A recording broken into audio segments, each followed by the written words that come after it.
858-988-40. Let me go to Mike. Mike calling us from Ohio. Hey, Mike. Hey, Dan. Thanks for everything you do. Sure. I was listening to your program when you first came on, and you were discussing numbers about how many people. I think it was something like 11 million, was it? Something about Social Security. Oh, disability, Social Security disability. Oh, okay. All right. Yeah, people I collecting just heard you. disability. And the only reason I ask about that is, and I know your heart. I know your heart is for people. But being a guy almost 65 and working all my life like you, Mm-hmm. there is a generation. I have a son, 38. Well, he will be 38. Another boy, 35. They're married. I have 5 grandkids. And that generation, even though they've always worked and they hear about Social Security and they hear about all these terms, Mm-hmm. unlike you, pundits on the other side, financial pundits on the other side, seem to throw that word around about disability and what's the term and everyone's using about what Medicare and Social Security and all those things are. Right, right. What is that term that the government uses? Entitlement?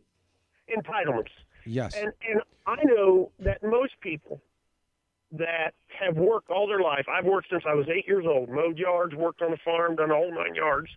I'm still working. I'm retired for 4 years. I'm working part-time as a bus driver. I love doing it, okay? Mm-hmm. Still paying in Social Security. I think some of the older people like me are a little bit tired of hearing these people talk about entitlements when we had no choice but to pay into that stuff. We abided by the law. We did what was told. All we expected was for the government to be honest, and Yes. that's not going to happen. No. So I just wanted to call and get a clarification on the number of people that was on. How many? Do you have a number on how many people are actually drawing Social Security at this time? No, I don't have a number on the amount of people. I do know the number, statistical number on Social Security. This kind of goes to your point, that in which an average worker like you and me draw our Social Security, and at which time we've drawn all out that we've put in, and at that point in time, which is about 8 years, 8.2 years on average, at that point, the way the government looks at it is that it becomes an entitlement. Now, I don't. Here's the thing. It only becomes an entitlement after that period of time is because for 40 years, the government used the Social Security Trust Fund as their personal piggy bank and sucked it dry so that they could do all their garbage spending that they've done. So the reason, and they blame, and others blame and talk about Social Security being, as you say, this entitlement, when in fact people have paid into it, and it's irregardless of how long they use it. The system is set up in such a way that if the money that had been put in over all the years had stayed in and been invested properly, there wouldn't be an issue. But because Congress robbed it, literally robbed it, and threw in to the chest a piece of paper that is called a intergovernmental transfer, or basically an IOU, they throw this IOU in there and think that everything's the same.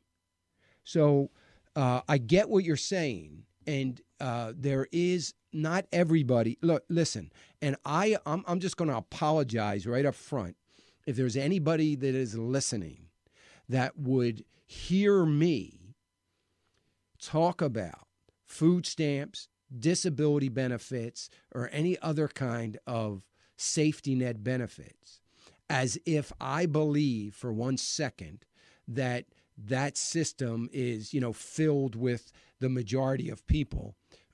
that want to have this entitlement nanny state mentality and want to be on that stuff. I don't believe that for a minute. And I believe that the vast majority of people collecting food stamps would rather have a job. I believe that. Maybe I'm wrong. But I'm probably going to go to my deathbed believing that. Maybe it's just because I want to believe it. I want to believe that of American people. But I do believe that the majority of those people would rather have a job. I believe that people that have fallen upon a situation, that there are many people that are collecting disability benefits that need it. That's the idea of it. It's a safety net, and they need it and they collect it. I do believe, though, in all of these systems, there is an enormous amount of fraud to the tune of hundreds of billions of dollars. And that fraud exists in Medicare, Medicaid, the food stamp program, disability benefits. There is an enormous amount of fraud to the tune of hundreds of billions of dollars, but it's not the majority. And even not being the majority, it's still costing hundreds of billions of dollars. So I don't believe that is the case. But the reason that we hear the argument on both sides about Social Security being an entitlement, even though we've paid into it, is for those reasons I've stated already, is that at some point in time, it becomes an entitlement because the government has to put money out that you didn't put in to pay your benefit. But what they forget is that the government has to do that because that government has been robbing the trust fund for so many years. And they conveniently leave that part out. It's amazing. So anyway, I get your point, Mike. I agree with you, and I appreciate you asking for that clarification. That's my clarification on it anyway. It's probably very different than everybody else's, but that's mine anyway. I hope does that help you, Mike? Are you still there? Yeah, I'm here. Yep. Okay. I wasn't sure. I love your answer. And I'm going to get off. I just want to tell you, man, how much I appreciate you. I love you as a Christian brother. I love what you do. I'm getting ready to sign up to be one of your supporters, and I'm also going to send some money for that vitamin A thing for those poor children over there. So, man, have a great day. Have a great Mother's Day. I know your wife deserves a big celebration for being a mom. My wife does too, of 42 years. So thanks a lot for everything you do, man. Amen, man. Thank you, brother. I so appreciate that. That is an incredible encouragement to me. And here's the great thing about what Mike just did. He reminded me. So yesterday I got a call from a sweet lady who asked me about paying taxes on Social Security. And I said to her, I don't have the numbers. I'll have it tomorrow. I'll probably forget to get my this year's 2013 tax code around that. I'll probably forget, but I'll try to have the number tomorrow. Well, guess what? I didn't forget, but I almost forgot to, I remembered the chart. I just almost forgot to do it. So the question yesterday, folks, if you didn't hear it, was this was a person who called, who I think she was 74, 75, something like that, who had a considerable amount of her Social Security taxable. And I didn't know what the amount was of earned income that will reduce your Social Security, not reduce it, but create some of it being taxable.